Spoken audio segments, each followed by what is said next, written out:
La gloria de Cristo, de John Owen, capítulo 16. ¿Cómo pueden los cristianos encontrar gracia fresca para renovar sus vidas espirituales? Los ríos se hacen más anchos y profundos cuando se acercan al mar. Así, la gracia debería fluir más plena y libremente en los creyentes cuando se acercan al cielo. Mientras se acercan a la eternidad, los creyentes anhelan que sus decaimientos sean sanados y sus fallas perdonadas. Desean una actividad fresca de gracia divina para hacerles más fructíferos y santos, la cual resultará en alabanza a Dios y en el crecimiento de su propia paz y gozo. Quieren asegurarse de que, aunque nuestro hombre exterior se va desgastando, el interior, no obstante, se renueva cada día. La gloria de los reyes está en la riqueza y la paz de sus súbditos, y así también la gloria de Cristo está en la gracia y santidad de sus súbditos.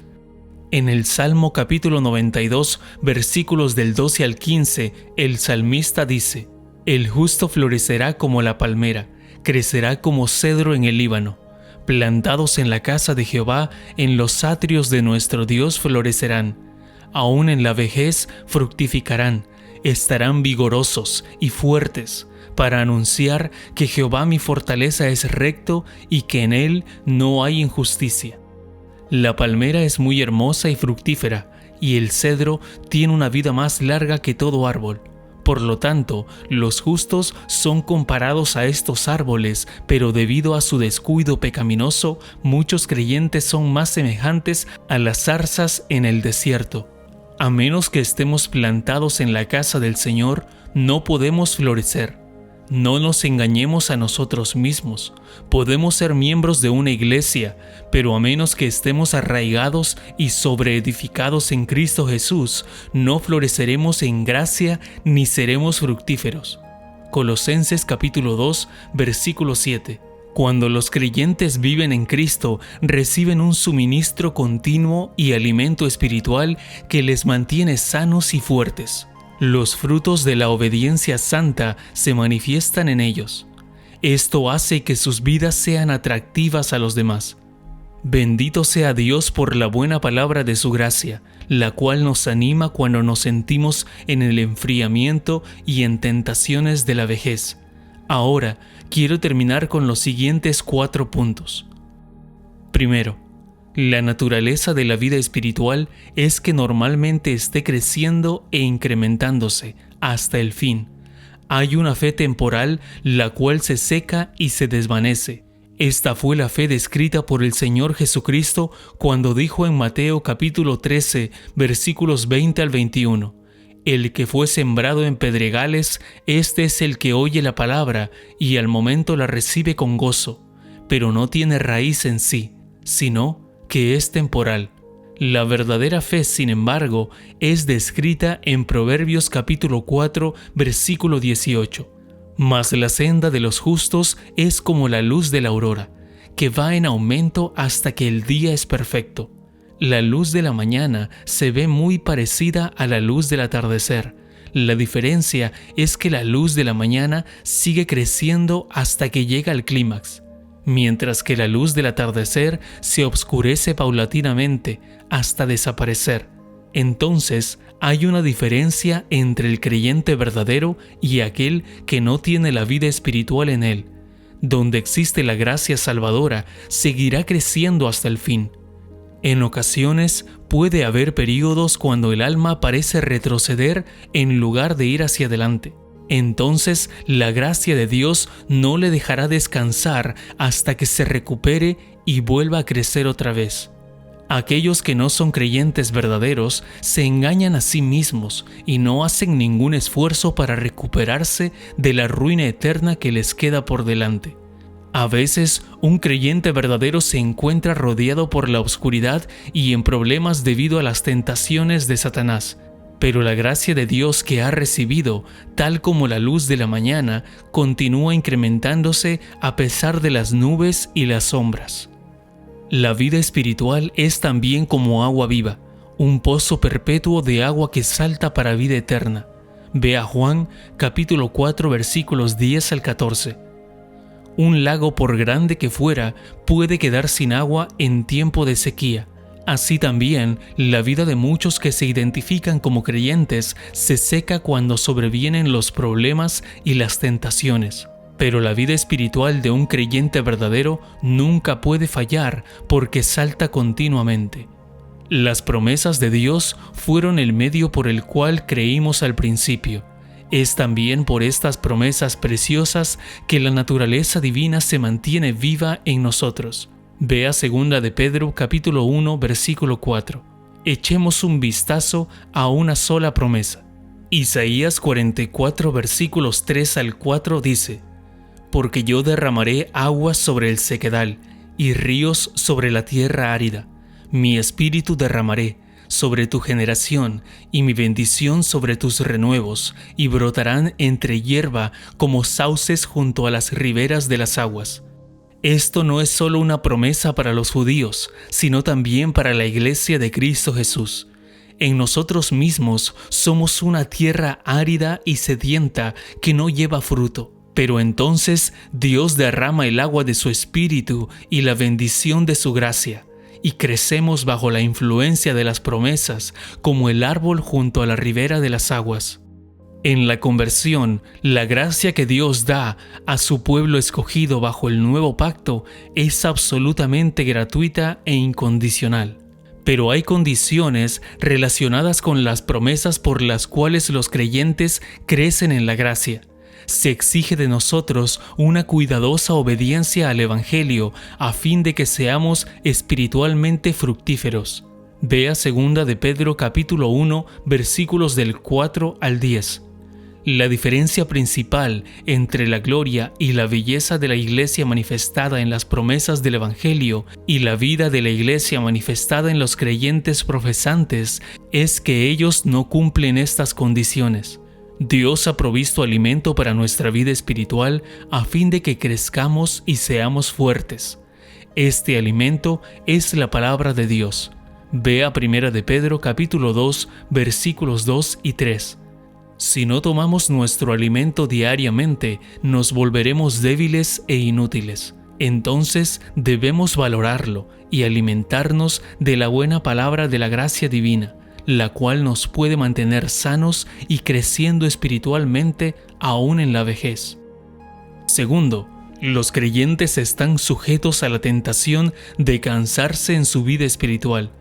Pero un creyente verdadero siempre sabrá cuándo está sufriendo de alguna enfermedad espiritual y anhelará recuperarse lo más pronto posible. Es la triste experiencia de todos los creyentes de todas las iglesias del mundo que un debilitamiento de la vida espiritual ocasiona la pérdida de su primer amor, fe y obras.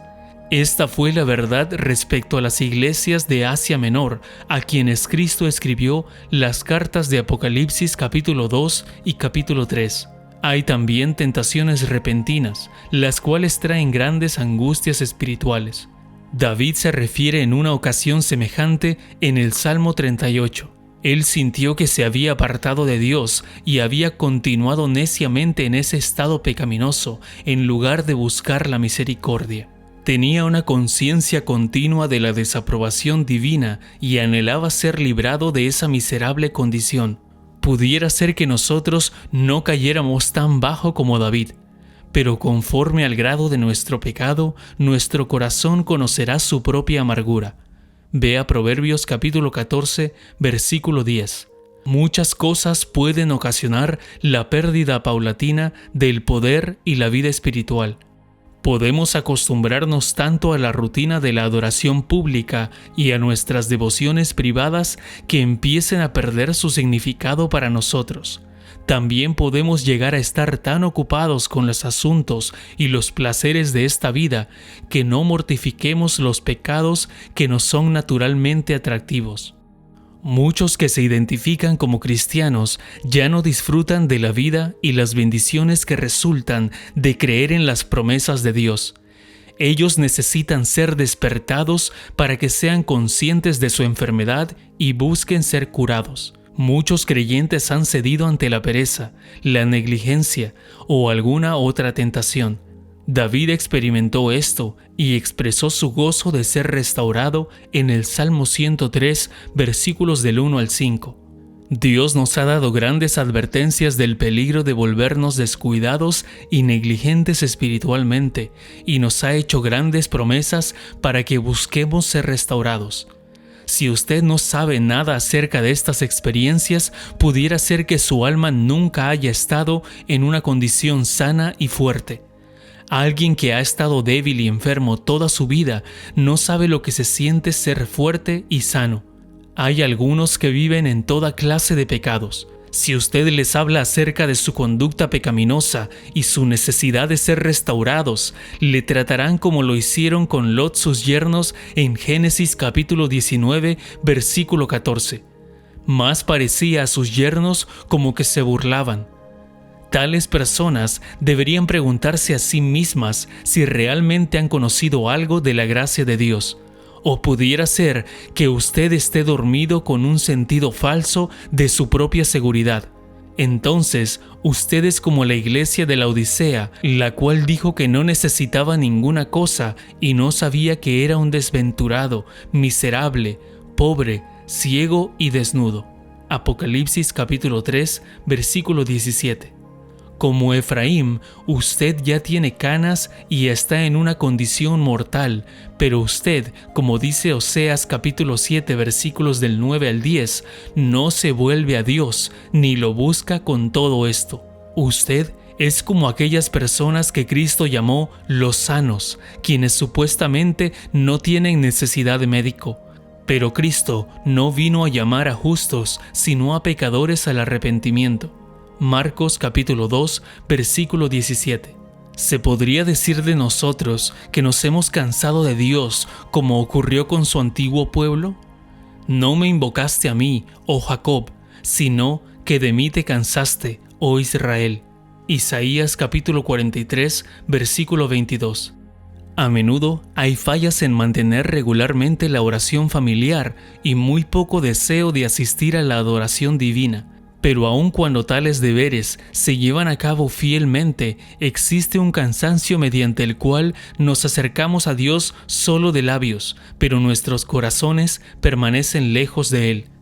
Tenemos una gran necesidad de velar y orar. Miles de cosas en los quehaceres ordinarios de la vida resultan en un cansancio natural que nos impide avivar la gracia que Dios nos ha dado. Y cualquier pecado del cual no nos hemos arrepentido tendrá un efecto especial para convertir la adoración en una pesada carga.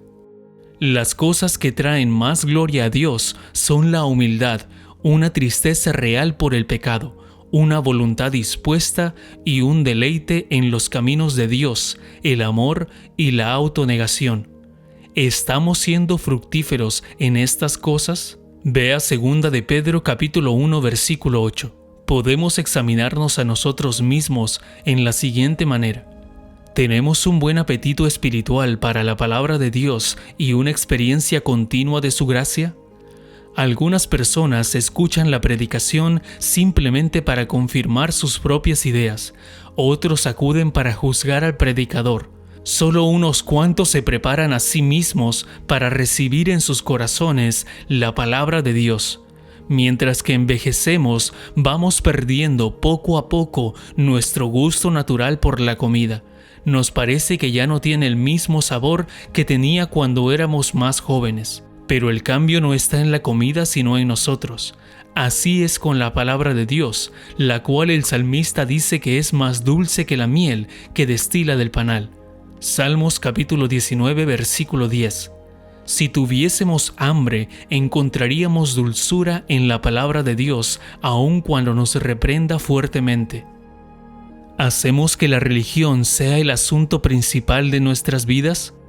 Con muchos de nosotros, todas las demás cosas están colocadas por encima de la única cosa necesaria, es decir, nuestro bienestar espiritual.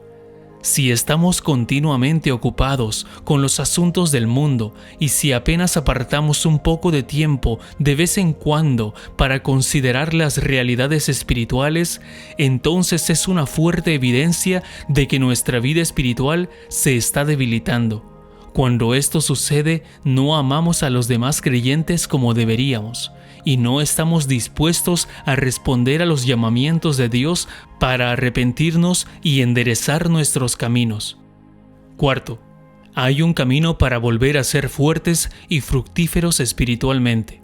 Nadie está sin esperanza aun si ha caído muy bajo, pero debemos usar los medios correctos para recuperarnos. Los árboles que se han hecho viejos o infructuosos reciben nueva vida por medio de cavar alrededor de ellos y abonarlos. No son quitados y plantados en otra parte. Algunos profesantes se vuelven hacia las religiones falsas en busca de ayuda, pero terminan secándose y muriendo como apóstatas. Si hubieran buscado los medios correctos para su sanidad, quizá hubieran vivido. Los actos pecaminosos tienen que ser mortificados y las enseñanzas de Cristo obedecidas cuidadosamente. Por supuesto, no debemos caer en el error de los fariseos. No debemos pensar que por medio de ayunos y vanas repeticiones de oraciones seremos aceptables delante de Dios. Debemos redoblar nuestros esfuerzos para matar el pecado. También es absolutamente necesario leer las Escrituras regularmente, escuchar la palabra predicada, así como velar y orar contra la tentación.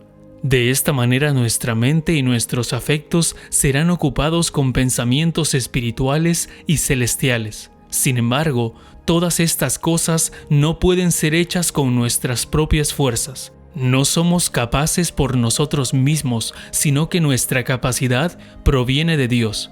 Por medio de la fe, debemos obtener la ayuda de Cristo en cualquier esfuerzo que tratemos de hacer.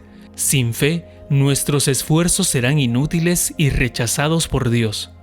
La restauración de los creyentes que han perdido su fuerza y su salud espiritual es un acto de la gracia soberana, una obra del Dios omnipotente cuya gracia y amor nadie puede resistir. Dios ha dado grandes y preciosas promesas, las cuales debemos usar para ser restaurados. Veamos algunas de esas promesas en Oseas capítulo 14, versículo 1. Vuelve, oh Israel, a Jehová tu Dios, porque por tu pecado has caído. El verdadero Israel de Dios, su pueblo escogido, fue afectado por los pecados de toda la nación. Anteriormente, Oseas había pronunciado temibles juicios contra la nación por su gran iniquidad, pero nada puede impedir que el poder omnipotente de Dios haga por su gracia lo que Él quiere hacer con su pueblo. Dios era todavía el Dios de ellos, aunque habían caído, fueron invitados tiernamente a volverse a Él. Versículo 2 dice, Llevad con vosotros palabras de súplica y volved a Jehová y decidle, quita toda iniquidad y acepta el bien, y te ofreceremos la ofrenda de nuestros labios. Dios, por boca de su profeta, enseña a su pueblo cómo deberían orar. Quita toda iniquidad. Ningún pecado debería ser omitido. Cuando el perdón de todo pecado haya sido obtenido, el pueblo empezará nuevamente a sentir el amor de Dios. Habrá un anhelo para conocer que Dios les ha aceptado libremente y que ya no están bajo su desagrado. En el versículo 3 dice, No nos librará el asirio, no montaremos en caballos, ni nunca más diremos a la obra de nuestras manos, dioses nuestros, porque en ti el huérfano alcanzará misericordia. Dios espera una confesión completa y voluntaria de los dos grandes pecados que arruinaron a su pueblo, la confianza en el hombre y la adoración falsa o idolatría. Asiria no nos librará, y ya no diremos a la obra de nuestras manos, dioses nuestros. En el versículo 4 dice, Yo sanaré su rebelión, los amaré de pura gracia, porque mi ira se apartó de ellos. Aunque Dios sanará nuestras rebeliones y nos amará de pura gracia, no obstante se requiere de nosotros que nos arrepintamos, y Dios nos da la capacidad para hacerlo. Dios se da a sí mismo el título en Éxodo capítulo 15 versículo 26, Yo soy Jehová, tu sanador. La única razón para sanarnos es su amor libre y soberano, el cual no merecemos. Esta sanidad incluye el perdón de nuestros pecados pasados y un suministro de gracia para hacernos fructíferos en la obediencia. Yo seré a Israel como el rocío, él florecerá como lirio y extenderá sus raíces como el Líbano. Es verdaderamente algo grande el tener nuestras rebeliones sanadas y tener una conciencia de la belleza y la gloria del amor divino, la misericordia y la gracia actuando nuevamente en nuestras vidas. No se desespere para recibir tales manifestaciones frescas de la gracia divina. Obténgalas por medio de la fe en las promesas de Dios tal como son ofrecidas mediante Cristo Jesús, el glorioso mediador. Todas nuestras provisiones de la gracia vienen de Cristo y solo de Él. Sin mí nada podéis hacer. Juan capítulo 15 versículo 5. Con Cristo estoy juntamente crucificado, y ya no vivo yo, mas vive Cristo en mí. Y lo que ahora vivo en la carne, lo vivo en la fe del Hijo de Dios, el cual me amó y se entregó a sí mismo por mí. Gálatas capítulo 2 versículo 20. La única manera de recibir nuevas provisiones de fuerza espiritual y gracia es por medio de la fe. Él vive en nosotros por la fe, actúa en nosotros por la fe, y nosotros vivimos por la fe en el Hijo de Dios. Hay un solo camino para ser avivados y sanados de nuestras rebeliones a fin de que seamos fructíferos. Debemos fijar nuestra mirada en la gloria de Cristo, en su carácter especial, en su gracia y obra, tal como nos es enseñado en las Escrituras. En el Salmo 34, versículo 5, David dice: «Los que miraron a Él fueron alumbrados, y sus rostros no fueron avergonzados». Su fe fue manifiesta en mirar a Él, es decir, a Cristo, o a la gloria de Dios en Él.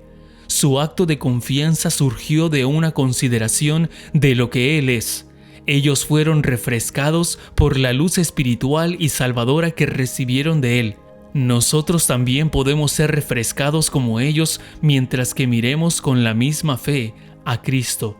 Mirad a mí y sed salvos todos los términos de la tierra. Isaías capítulo 45 versículo 22.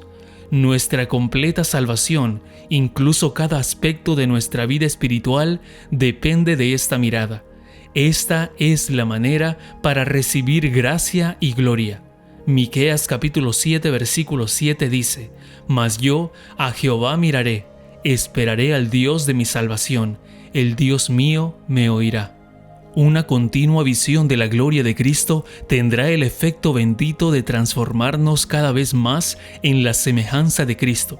Quizás otros caminos y medios han fallado en hacernos semejantes a Cristo. Hagamos la prueba con este medio.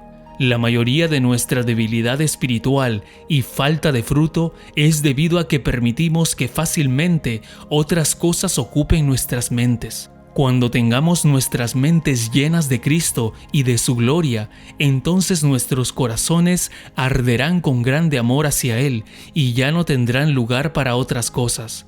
Vea Colosenses capítulo 3, versículos del 1 al 5.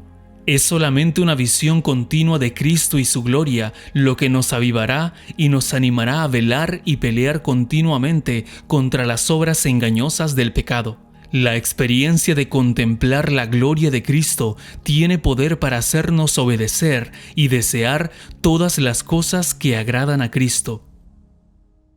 Espero que este capítulo haya sido de bendición para tu vida. Si deseas recibir una notificación cuando subamos el siguiente capítulo, te invito a que te suscribas y actives la campana de notificaciones.